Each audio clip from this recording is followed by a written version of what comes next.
వ్యక్తిగత పరిపూర్ణత, పవిత్రత కోసము మనము బాధామయుడైన ప్రభువుతో చేసే ప్రయాణములో దైవ మానవ ఒడంబడికను గురించి, ఆ ఒడంబడిక నెరవేరేటువంటి నేపథ్యములో మనము పొందేటువంటి దైవానుభూతిని గురించి, తాబోరు పర్వతము మీద అనుగ్రహించబడినటువంటి ఆ దైవానుభూతి మన స్వంతం కావాలి అంటే ప్రతి మనిషి దైవ మానవ చట్టాన్ని అనుసరించాలి అని, ఆ చట్టాన్ని అనుసరించడము ద్వారా మన జీవితాలు, మన దేహాలను దేవాలయాలుగా మార్చుకోవాలి అని, వీటన్నిటికీ మూలము ప్రేమ. దేవుడు మనపై పెంచుకున్న ప్రేమ.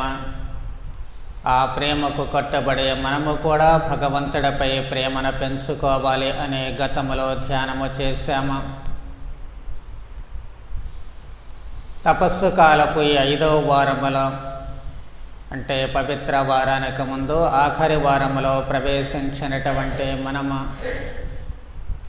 ఈ మహిమను పొందేటువంటి నేపథ్యములో, ఆ మహిమను పొందేటువంటి విధానము లేక ఆ ప్రక్రియ ఏ విధముగా ఉంటుంది అనేది స్పష్టం చేయబడుతూ ఉంటుంది.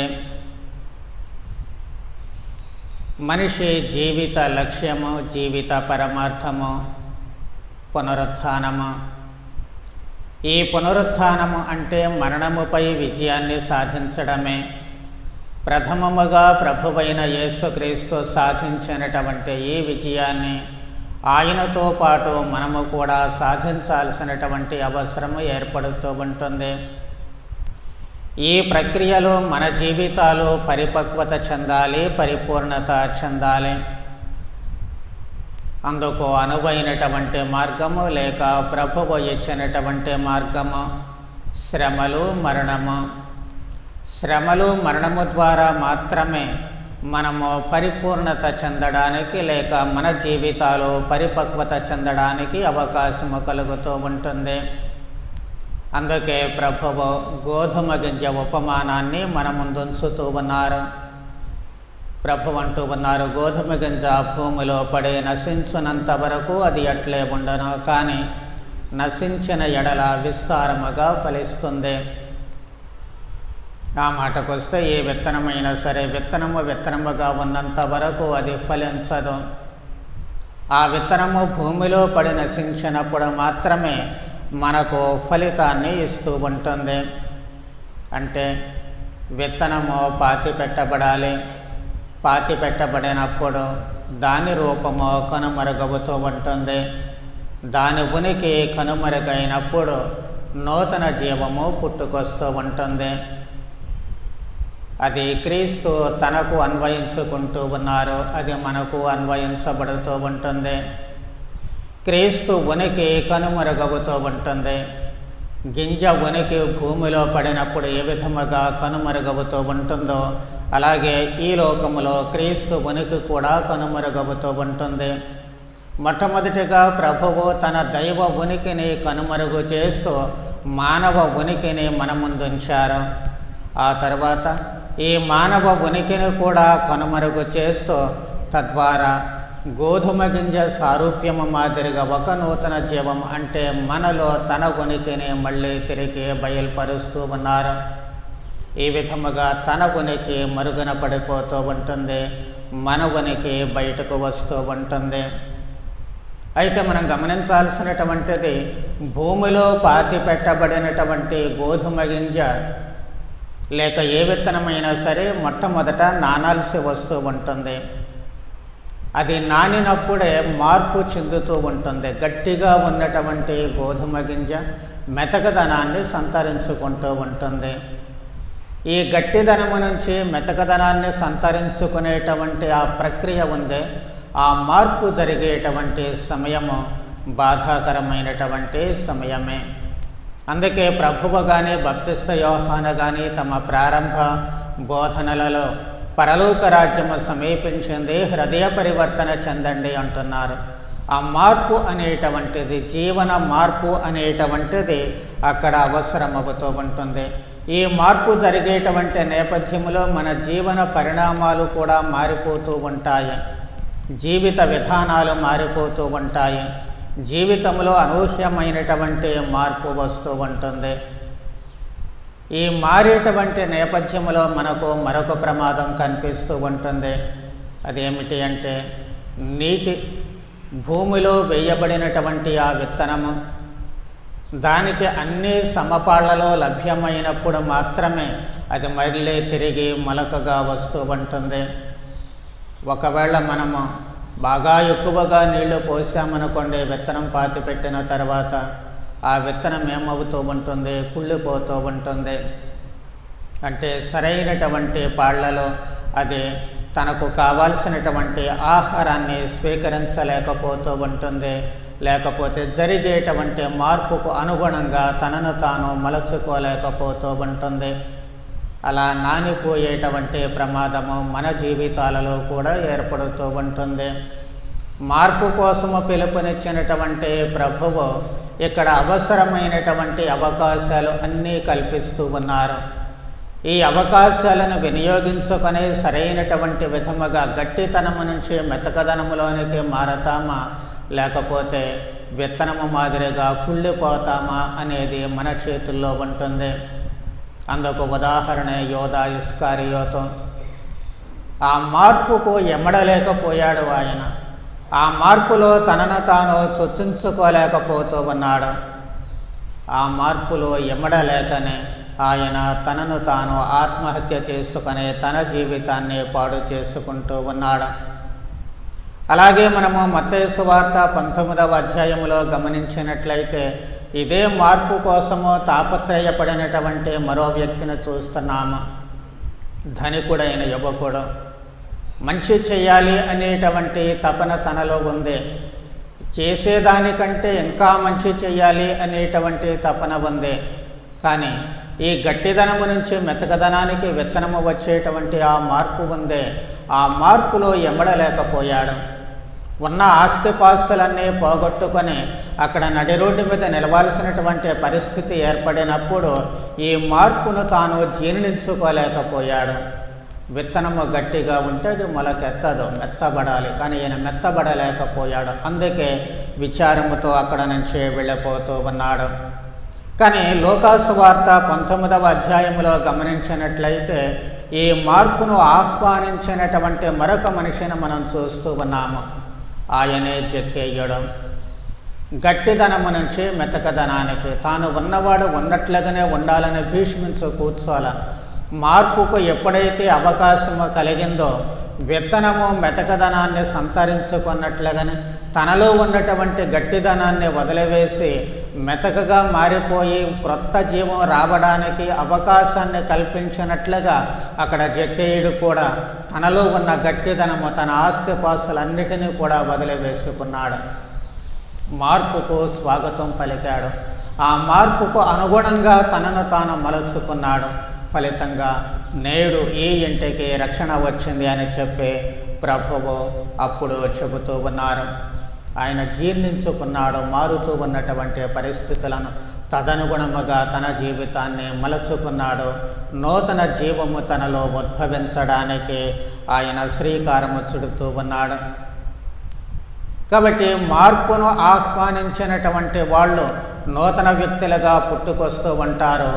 మార్పును ఆహ్వానించలేనటువంటి వాళ్ళు తమ జీవితాలు అయితే అలాగే మిగిలిపోతూ ఉంటారు, లేకపోతే నాశనమైపోయేటువంటి ప్రమాదము కొన్నిసార్లు ఏర్పడుతూ ఉంటుంది. అయితే మార్పు సంభవించేటప్పుడు మనం గమనించాల్సినటువంటిది, ఈ విత్తనము భూమిలో నాటబడిన తర్వాత మార్పు జరిగినటువంటి నేపథ్యంలో ఏమవుతూ ఉంటుంది, దానిలో ఉన్నటువంటి మొలక అలా ఊరికే రాదు, కానీ ఆ విత్తనాన్ని బద్దలు చేస్తుంది. విత్తనాన్ని బద్దలు చేయటం ఒకటే కాదు, కానీ మళ్ళీ ఆ విత్తనములో ఉన్నటువంటి సారాన్ని అంతటిని కూడా పీల్చివేస్తూ ఉంటుంది.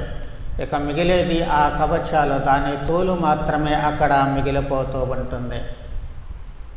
అందుకే ప్రారంభపు దశగా ప్రభువే తన జీవాన్ని, తనలో ఉన్నటువంటి జీవాన్ని ఇస్తూ ఉన్నారు. ఆయన తనను తాను ముక్కలు చేసుకుంటూ ఉన్నారు. కడరా భోజన సమయంలో రొట్టెను విరచి, ఇది నా శరీరము తినండి, ఇది నా రక్తము పానము చేయండి. తన శరీరాన్ని బ్రద్దలు చేసి దానిని మనకు ఇవ్వడము ద్వారా ఒక నూతన జీవానికి నాంది పలుకుతూ ఉన్నారు. నూతన జీవము అక్కడ నుంచి పుట్టుకొస్తూ ఉంటుంది. అందుకే ప్రభు అంటూ ఉన్నారు, ఈ లోకము జీవించుటకు నేను ఇచ్చు ఆహారము నా శరీరమే అని నిశ్చయముగా చెప్పుచున్నాను. కాబట్టి విత్తనములో నుంచి నూతన జీవము మొలక ఏ విధముగా అయితే విత్తనమును పీల్చుకొని ఆ సారాన్ని పీల్చుకొని క్రొత్త మొలక వస్తూ ఉంటుందో, అలాగే మనము కూడా నూతన వ్యక్తులముగా క్రీస్తు శరీరము అనేటువంటి ఆ సారాన్ని పీల్చుకొని క్రొత్త జీవాన్ని పోసుకుంటూ ఉన్నాము. అందుకే ప్రభువు మనిషి మరలా జన్మిస్తేనే పరలోక రాజ్యాన్ని చేరగలడు అంటూ ఉన్నారు. మనము కాదు, మరో క్రీస్తులా ఎందుకు మారుతున్నాము అంటే ఆయన జీవాన్ని మనము పీల్చుకుంటూ ఉన్నాము. నాటి నుంచి నేటి వరకు ఈ దివ్యబలి పూజ జరిగేటువంటి ప్రతిసారి కూడా క్రీస్తు శరీరము బద్దలు చేయబడుతూ ఉంటుంది. క్రీస్తు శరీరము బద్దలు చేయబడినప్పుడు ఆ శరీరాన్ని స్వీకరించేటువంటి మనము ఒక క్రొత్త మొలకల మాదిరిగా ఆ శరీరములో ఉన్నటువంటి సారాన్ని పీల్చుకుంటూ ఉన్నాము. అక్కడ క్రీస్తు ఉనికి కనుమరుగవుతూ ఉంటుంది, మన ఉనికి ప్రారంభమవుతూ ఉంటుంది. మన ఉనికిలో క్రీస్తు ఉనికిని మనము ప్రతిబింబించగలుగుతూ ఉంటాము. కనిపించే ఉనికి మనది, దానిలో ఉండేటువంటి జీవము మాత్రము క్రీస్తుదే. కాబట్టి ఈ విధముగా గోధుమ గింజ సారూప్యముగా క్రీస్తు ఉనికిని, క్రీస్తు జీవాన్ని మనము తీసుకొని ఒక నూతన మొలకల మాదిరిగా మనము ఎదుగుతూ ఉన్నాము. అయితే ఇది అంత తేలికైనటువంటి ప్రక్రియ కాదు. బ్రద్దలు కావడము, పూర్తిగా జీవాన్ని పోగొట్టుకోవడము అనేటువంటిది బాధాకరమైనటువంటి ప్రక్రియ. అందుకే మనము ఈనాటి సువిశేషములో చూశాము, ప్రభువు ఏమంటూ ఉన్నారు, నా ఆత్మ కలవరపడుచున్నది, తండ్రి ఈ గడియ నుండి నన్ను కాపాడము. నేను ఏం చెప్పాలి, ఏమని ప్రార్థించాలి? నా ఆత్మ కలవరంతో కూడుకున్నటువంటిది. ఈ జీవితము పగిలిపోయేటువంటి నేపథ్యంలో అనుభవించేటువంటి బాధ, ఈ ప్రక్రియ గట్టిదనము నుంచి మెతకదనానికి గింజ మారిపోయేటువంటి నేపథ్యంలో తన జీవితము అలా మారిపోతూ ఉంటే ఆ బాధ అనేటువంటిది తట్టుకోలేనటువంటిది. మరి ఇలాంటి బాధామయ సమయంలో ఏం ప్రార్థించాలి నేను దేవుణ్ణి? తండ్రి ఈ గడియ నుంచి నన్ను కాపాడము. సహజ మానవులో ఉన్నటువంటి మనము మానవత్వముతో చేసేటువంటి పని అదే. ఎప్పుడైనా సరే కష్టము వచ్చిందంటే ఇమ్మీడియట్గా దేవుడి దగ్గరికి వెళ్ళి, దేవుడా నన్ను ఈ కష్టం నుంచి గట్టెక్కించు అని మాత్రమే మన ప్రార్థన ఉంటుంది. ఈ కష్టాలు నా జీవితంలో రాకూడదు, వాటిని తీసివేయి అని మాత్రమే మన ప్రార్థన ఉంటుంది. నాకెందుకు ఈ కష్టాలు తీసుకొస్తున్నావో, కష్టాలు లేకుండా నా జీవితాన్ని నడిపించు అని మాత్రమే ప్రార్థన చేస్తూ ఉంటాము. నేను నీ బిడ్డనే కదా, నీ సారూప్యుడే కదా, కాబట్టి నాకు ఈ కష్టాలు నేను భరించేటువంటి ఓపిక లేదు, నేను తట్టుకోలేను, కాబట్టి ఈ కష్టాల నుంచి నన్ను విముక్తి చేయి అని మాత్రమే మనం ప్రార్థన చేస్తూ ఉంటాము. కానీ మన ప్రార్థన ఎలా ఉండాలి? కష్టాల నుంచి తీసి అవతల పడవేయి సురక్షిత స్థానంలోనికి నడిపించు అని మాత్రం కాదు. ప్రభు అంటూ ఉన్నారు, ఇందు నిమిత్తమై నేను ఈ గడియకు వచ్చితేనే, తండ్రి నీ నామాన్ని మహిమపరపు. ఈ జీవితాన్ని జీవించడానికి నీవు నన్ను సృష్టించావు, ఈ విధముగా జీవించడానికి నీవు చిత్తాన్ని ఏర్పాటు చేసుకున్నావు, కాబట్టి నేను అలా జీవిస్తాను. ఆ జీవించడానికి కావలసిన ధైర్యం కావాలి, ఆ జీవించడానికి కావలసినటువంటి వరానుగ్రహాలు కావాలి. ఉన్నాయి, కష్టాలు ఉన్నాయి, బాధలు ఉన్నాయి, వాటిని తీసివేయమని కాదు, వాటితో సహజీవనము చేయగలిగినటువంటి శక్తి కావాలి. ఆ బాధలలో నేను నాశనమైపోకుండా నిలబడగలిగినటువంటి గట్టి విశ్వాసము కావాలి. ఆ బాధలను తట్టుకొని నిలబడగలిగినటువంటి ధైర్యము నాకు కావాలి, స్థిర మనస్తత్వము కావాలి. ఎట్టి పరిస్థితుల్లో ఏ కష్టం వచ్చినా, ఏ నష్టం వచ్చినా, ఎలాంటి బాధ వచ్చినా, ఎందరూ నాతో ఉన్నా లేకపోయినా, అందరూ నన్ను విడిచినా సరే నీవు మాత్రము నాతో ఉండి నా ప్రయాణాన్ని సక్రమంగా కొనసాగేటట్లు చేయి. అందుకోసమే నేను సృజించబడ్డాను, అందుకోసమే నేను నీ బిడ్డగా మలుచుకున్నావు నీవు, అందుకోసమే నీ శరీర రక్తాలు నాకు ఇచ్చావు. కాబట్టి నేను ఈ మార్గంలోనే కడవరకు ప్రయాణించగలిగేటట్లు, కడవరకు సురక్షితముగా ఉండగలిగేటట్లు నన్ను కాపాడు. అది మన ప్రార్థన కావాలి. అప్పుడు అసలు సిస్సులైనటువంటి నూతన జీవము మనలో నుంచి రావడానికి అవకాశము కలుగుతూ ఉంటుంది. లేకపోతే మళ్ళీ వెనక్కిపోయేటువంటి అవకాశము కలుగుతూ ఉంటుంది. ప్రభువు దైవ చిత్తానికి తనను తాను అప్పగించుకుంటూ ఉన్నారు. బాధ అనేటువంటిది ఉంది. అందుకే 2వ పఠనంలో మనం చూచాము. హెబ్రేయులకు వ్రాయబడినటువంటి లేఖలో ఏమి వ్రాయబడుతూ ఉంటుంది? తనను రక్షింప శక్తి కలిగిన దేవుని గూర్చి యేసు ఏడ్పులతోనో కన్నీటితోనో పెద్దగా ఎలుగెత్తి ప్రార్థించాను. ఆయన బాధపడలేదా? కష్టపడలేదు? బాధపడ్డారు, ఏడ్చారు, ముత్తుకున్నారు. ఈ బాధను భరించలేక పెద్దగా ఏడ్చారు. స్పష్టంగా పవిత్ర గ్రంథం చెబుతూ ఉంది. ఎందుకంటే ఆయన మానవ స్వభావంలో ఉన్నారు కాబట్టి. అయినప్పటికీ కూడా చివరికి నీ చిత్తమే కానీ నా చిత్తము కాదు అని చెప్పి ప్రభువు తనను తాను దైవ చిత్తానికి అప్పగించుకుంటూ ఉన్నారు. మరి ఎందుకు తాను ఏ బాధలు పడాలి అంటే మన లక్ష్యము ప్రభువు లక్ష్యము అక్కడ ఒకటే అవుతూ ఉంటుంది. ఈ జీవితము ద్వారా నీవు మహిమపరపబడాలి. ఈ జీవిత బాధల ద్వారా నీవు మహిమపరపబడాలి. ఎందుకు అంటే ఎలాంటి కష్ట నష్టము ఇబ్బందులు వచ్చినప్పటికీ కూడా నీవు చేయి విడువవు, నీవు నన్ను వెన్నంటి ఉండి రక్షిస్తావు అన్నటువంటి సూత్రము అక్కడ బయలుపడుతూ ఉంటుంది. ఆ నమ్మకము, ఆ విశ్వాసము గట్టిపడుతూ ఉంటుంది. కాబట్టి అందుకోసమే నీ నామము మహిమపరపబడాలి అని చెప్పి ప్రభువు అంటూ ఉన్నారు. ఇక్కడ మనము కూడా అదే ప్రార్థన చేయాల్సి ఉంటుంది. మరుక్షణంలోనే అక్కడ దేవుని నుంచి ప్రతిస్పందన కనిపిస్తూ ఉంటుంది. ఏమిటి ఆ ప్రతిస్పందన? 2 అంశాలు మనకు కనిపిస్తూ ఉన్నాయి. ఒకటి, నేను దానిని మహిమపరచుతనే. ప్రభువుకు వచ్చినటువంటి ప్రతిస్పందన మహిమపరచాను. ఈ జీవితాన్ని, నీ జీవితాన్ని నేను మహిమపరచాను అని చెప్పి అక్కడ భగవంతుడు ప్రభువుతో అంటూ ఉన్నారు. ఏ విధముగా క్రీస్తు జీవితము ఆ రోజు వరకు మహిమపరపబడింది అంటే మొట్టమొదటి ఆయన చేసినటువంటి అద్భుతాల ద్వారా. పక్షవాతపు రోగిని స్వస్థపరిచినప్పుడు మత్తయి సువార్త 9వ అధ్యాయంలో మనం చూస్తూ ఉన్నాము. అది చూచిన జనసమూహములు భయపడి మానవులకు ఎట్టి అధికారమును ఇచ్చిన దేవుని స్తుతించను. కాబట్టి ఆ పక్షవాతపు రోగిని స్వస్థపరిచినప్పుడు 4 మోసుకు రాబడినటువంటి మనిషి తన పడకను తానే మోసుకుని వెళ్ళేటప్పుడు వాళ్ళంతా ఏం చేశారు? దేవుణ్ణి స్తుతించారు. కాబట్టి ఈయన ద్వారా దేవుడు స్తుతించబడుతూ ఉన్నారు. 2వది, మోగవారు మాట్లాడుటయు, వికలాంగులు అంగపుష్టి పొందుటయు, కుంటివారు నడుచుటయు, గుడ్డివారు చూచుటయు జనసమూహముగాంచి విస్మయముంది ఇశ్రాయేలు దేవుని స్తుతించరు. ఇవన్నీ జరిగినప్పుడు మోగవారు మాట్లాడారు, కుంటివారు నడిచారు, చెవిటివారు విన్నారు, గుడ్డివారు చూచారు. ఇవన్నీ సంభవించినప్పుడు వాళ్ళు ఏం చేశారు? ఎవరి ద్వారా అయితే అవి జరిగాయో ఆ మనిషిని కాదు వాళ్ళు స్తుతించింది, ఆ మనిషిని కాదు పొగిడింది. కానీ ఏ మనిషి ద్వారా, యేసు అనేటువంటి ఆ మనిషి ద్వారా చేసింది ఎవరు? ఇశ్రాయేలు దేవుడు. కాబట్టి ఆయనను స్తుతించినట్లుగా మనకు బైబిల్ గ్రంథము చెప్పబడుతూ ఉంటుంది. దానిని లేక దానికి తార్కాణంగానే ప్రభువు కూడా లాజరును సమాధి నుంచి లేపేటప్పుడు మాట చెబుతూ ఉన్నారు. ఈ వ్యాధి మరణము కొరకు వచ్చినది కాదు, ఇది దేవుని మహిమ కొరకును, ఇందు మూలమున దేవుని కుమారుడు మహిమ పరుపబడుటకును వచ్చినది. యోహాను సువార్త 11వ అధ్యాయంలో చూస్తూ ఉన్నాం. దేవుని మహిమపరచడానికి అంటే మృతులైనటువంటి వారిని దేవుడు లేపుతూ ఉన్నారు. కాబట్టి తద్వారా మహిమపరపబడాల్సినటువంటిది ఎవరు అంటే దేవుడు. దేవుడు మాత్రమే మహిమపరపబడుతున్నారంటే కాదు. మళ్ళీ ఆ దేవుడు ఎవరి ద్వారా అయితే చేస్తూ ఉన్నారో వాళ్ళు కూడా మహిమపరపబడుతూ ఉన్నారు. ఆ దైవ కుమారుడు కూడా మహిమపరపబడుతూ ఉన్నాడు. నాడు క్రీస్తు, నేడు మనము చేసేటువంటి పనుల ద్వారా దేవుడు మహిమపరపబడుతూ ఉన్నారు. నీవు 10 మందికి సహాయం చేసినప్పుడు, 10 మందికి ఆదర్శంగా నిలిచినప్పుడు నిన్ను చూచినటువంటి జనులు దేవుణ్ణి స్తుతిస్తూ ఉంటారు. నువ్వు ఉత్తముడిగా జీవించినప్పుడు, సత్యసంధుడుగా జీవించినప్పుడు, సత్యం కోసం ప్రాణమిచ్చేటువంటి వ్యక్తిగా నీవు జీవిస్తూ ఉన్నప్పుడు నిన్ను చూచి, నీ జీవితాన్ని చూచి దేవుని స్తుతిస్తూ ఉంటారు.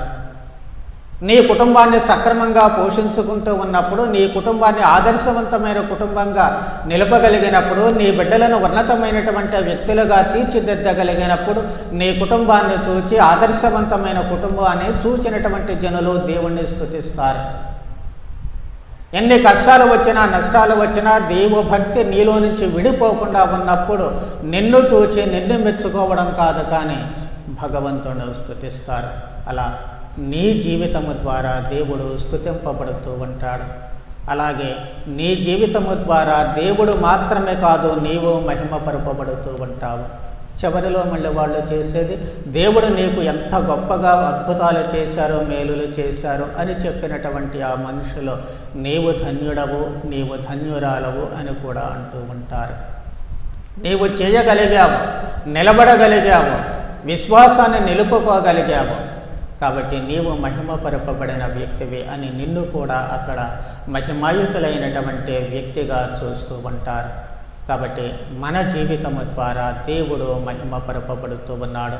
నాడు క్రీస్తు జీవితము ద్వారా ఏ విధముగా అయితే మహిమపరపబడుతూ ఉన్నారు. రెండవది అక్కడ స్వరము చెప్పినటువంటిది మరలా మహిమపరచెదను. ఇప్పటి వరకు మహిమపరపబడింది వేరు, ఎక్కడి నుంచి కూడా మహిమపరుస్తాను. ఏ విధముగా మళ్ళీ మహిమపరచడము? అది మరణము ఉత్థానము ద్వారా. అప్పటి వరకు వచ్చినటువంటి బాధల వేరు, రాబోయేటువంటి బాధల వేరు. గోధుమ గింజ భూమిలో ఉన్నప్పుడు మార్పు చెందుతుంది, మొలక వస్తుంది, అది అక్కడే ఉంటే పనికి రాదు, కానీ దాన్ని చీల్చుకొని భూమిపైకి రావాలి. ప్రాణము పోయేటువంటి పరిస్థితి అది. కాబట్టి పూర్తిగా చీల్చుకొని బయటికి వచ్చినట్లుగానే క్రీస్తు శిలువలో తన ప్రాణాలను అర్పిస్తూ ఉన్నారు.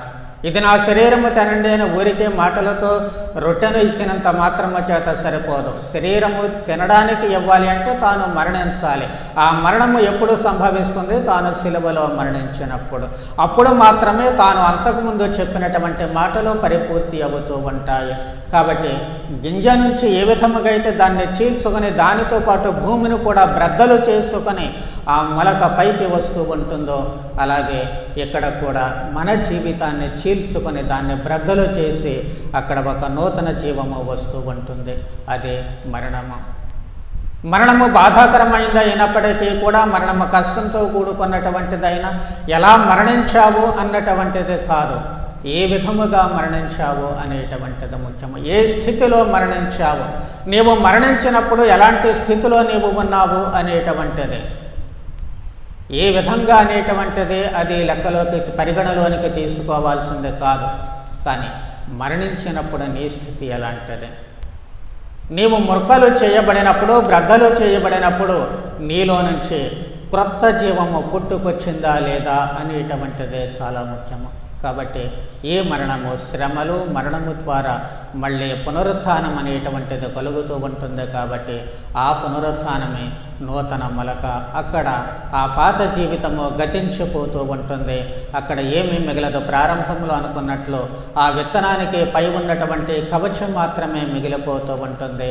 ఆ కవచము అప్పటి వరకు కాపాడినటువంటి ఆ విత్తనములో ఉన్న సారాన్ని ఈ మొలక పీల్చుకుంటుంది. కాబట్టి ఈ జీవిత సారాన్ని మొత్తము పీల్చుకొని మనము ఉత్థానమయ్యే ప్రభువు దగ్గర మనము జీవించడానికి అవకాశము కలుగుతూ ఉంటుంది. అందుకే చిన్నప్ప గారు అంటున్నారు, మనము ప్రభువుతో పాటు సిలువ వేయబడితేమే.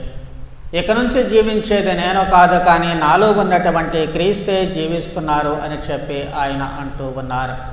మరి ఈ మార్పు నేను కాదు, క్రీస్తు జీవిస్తున్నారు అంటే ఈ ప్రక్రియ మనలో నిజంగా జరుగుతుందా లేదా అనేది ఆలోచించుకోవాలి.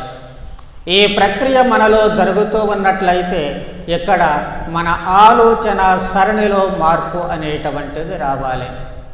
మన ఆలోచన విధానాలలో మార్పు రావాలి. దైవ చట్టాన్ని అనుసరించేటువంటి విధానములోనూ మార్పు రావాలి. ఏదో ఊరికే అనుసరిస్తున్నాను అని చెప్పి అక్కడ మెకానికల్గా, యాంత్రికంగా ఏది అనుసరించినా నిరుపయోగమే. పరిపూర్ణమైనటువంటి భక్తి భావము ఉండాలి. వస్తామో పోతామో అనుకోవడం కాదు, యాంత్రికము కాదు. మనస వాచ మనము అక్కడ మన హృదయాలను కేంద్రీకరించి మనము భక్తితో దివ్య బలి పూజలో పాల్గొనాలి. శిలువ మార్గ ధ్యానము చేసినా, జపమాల ధ్యానము చేసినా అది యాంత్రికంగా ఎప్పుడూ ఉండకూడదు. బైబిల్ గ్రంథాన్ని చదువుకున్న, ప్రార్థన చేసినా అది యాంత్రికము ఎప్పుడూ కాకూడదు. చేయాలి కాబట్టి చేస్తున్నాము కాదు, మనము దాంట్లో లీనమైపోవాలి. మనము ఎప్పుడైతే దాంట్లో లీనమైపోతూ ఉంటామో అప్పుడు మాత్రమే మన జీవితాల్లో మార్పు అనేటువంటిది సాధ్యమవుతుంది. లేకపోతే అంత నిరుపయోగము. బండరాయి మీద నీళ్లు పోసినట్లు ఏదో తడి మిగులుతూ ఉంది తప్ప దానివల్ల, నీటి వల్ల బండరాయికి ఉపయోగం ఉండదు. అలా మనం ఎప్పుడూ కూడా మిగిలిపోకూడదు. బండరాయిలా కాదు మిగలాల్సింది, విత్తనములా మార్పు చెందాలి. బండరాయిలా మిగిలిపోకూడదు, విత్తనములా క్రొత్త జీవితాన్ని తీసుకురావాలి. బండరాయిలా మిగిలిపోకూడదు, మనలో నుంచి నూతన భావాలు పుట్టుకొని రావాలి.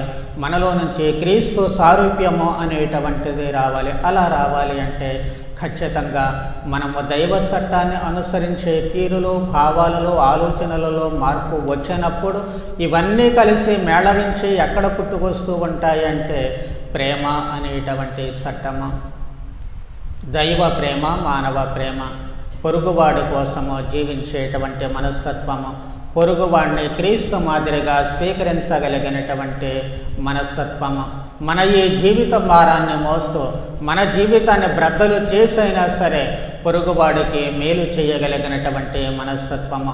క్రీస్తు శరీరాన్ని ముక్కలు చేసి మనం తింటున్నాము, మన శరీరాన్ని, మన జీవితాన్ని ముక్కలు చేసి ఇతరులకు జీవాన్ని పోయగలగాలి. అందుకే మిమ్మలను మనుష్యులను పట్టే వాళ్ళగా చేస్తాను అనే ప్రభువు శిష్యులను పిలుస్తూ ఉన్నారు.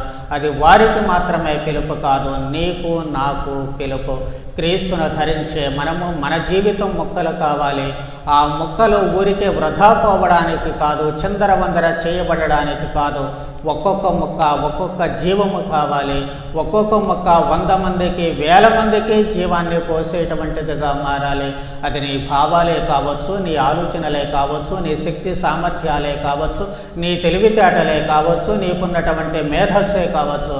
ఏది నీ జీవితంలో ఉన్నటువంటిది నిరుపయోగము కాదు. అది 10 మందికి జీవాన్ని పోసేటువంటిదిగా, 10 మందికి మంచి జీవితాన్ని ప్రసాదించేటువంటిదిగా, 10 మందికి వెలుగును చూపేటువంటిదిగా నీవు మార్చగలిగినప్పుడు అప్పుడు అసలు శిష్యులైనటువంటి జీవిత మహిమలోనికి నీవు ప్రవేశించగలుగుతూ ఉంటావు. అందుకే ప్రభువు గోధుమ గింజ భూమిలో పడి నశించనిదే, అది క్రొత్త జీవాన్ని ఇవ్వలేదు. మన జీవితాలు అలా నశించగలిగినప్పుడు, ఆ మార్పుకు గురి అయినప్పుడు, వాటికి తట్టుకుని మనము నిలబడగలిగినప్పుడు 10 మందికి జీవాన్ని పంచేటువంటి వాళ్ళముగా మారుతూ ఉంటాము. అలా మారే ప్రక్రియలో మనము అన్ని వేళలా కూడా సంసిద్ధతగా ఉంటూ, దైవ సహాయాన్ని మనము అన్ని వేళలా తీసుకుంటూ, మన జీవితాలు 10 మందికి మేలుకరంగా ఉండేటట్లు నూతన జీవము, క్రీస్తుతో తోడినటువంటి ఈ నూతన జీవము, క్రీస్తును ధరించినటువంటి ఈ నూతన జీవము 10 మందికి జీవాన్ని పంచేటువంటిదిగా మారే భాగ్యాన్ని ప్రసాదించమని భక్తితో ప్రార్థన చేద్దాం. పితా పుత్ర పవిత్రాత్మ నామమున.